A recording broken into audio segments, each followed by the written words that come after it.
بسم اللہ الرحمن الرحیم۔ السلام علیکم۔ ایک عورت نے شیطان سے کہا، کیا تم اس شخص کو دیکھ رہے ہو جو درزی کا کام کرتا ہے؟ کیا تم اسے اپنی بیوی کو طلاق دینے کے لیے آمادہ کر سکتے ہو؟ شیطان نے کہا، ہاں، یہ کون سا مشکل کام ہے، میں اسے آمادہ کر لوں گا۔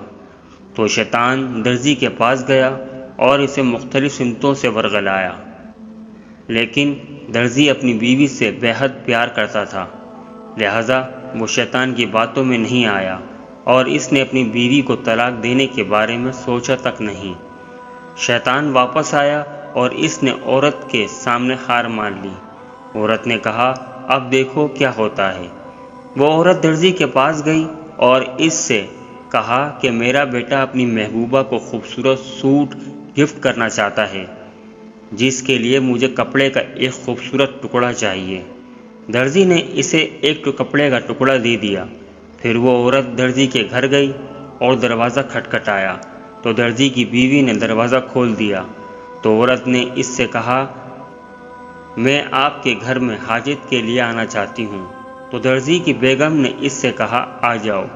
درزی کی بیوی باورچی خانے میں چیزیں لینے گئی تو اس عورت نے وہ کپڑے کا ٹکڑا دروازے کے پیچھے رکھ دیا اور باہر نکل آئی۔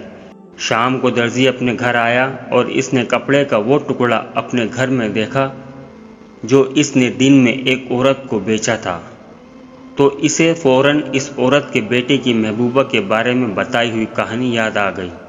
اسے اپنی بیوی کی بے وفائی پر شدید غصہ آیا اور اس نے اپنی بیوی سے بد کلامی کی اور بعد ازاں اس نے اپنی بیوی کو گھر سے نکال دیا۔ شیطان کو واقعہ معلوم ہوا تو اس نے عورت سے کہا، تم کیسی عورت ہو؟ عورت تو معصوم ہوتی ہے، تم تو مجھ سے بھی زیادہ شر دماغ رکھتی ہو۔ عورت نے کہا، انتظار کرو اور اب میرے اچھے اعمال دیکھو۔ شیطان نے کہا، وہ کیسے؟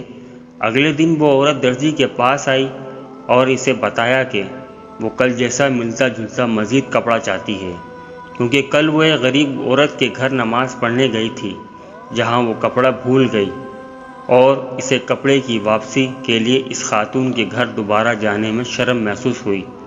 یہ سب سننے کے بعد درزی کو اپنی بے وقوفی پر بے حد غصہ آیا۔ وہ فوراً اپنے سسرال گیا اور اپنی بیوی سے اپنی غلطی کی معافی مانگی کر اسے اپنے گھر واپس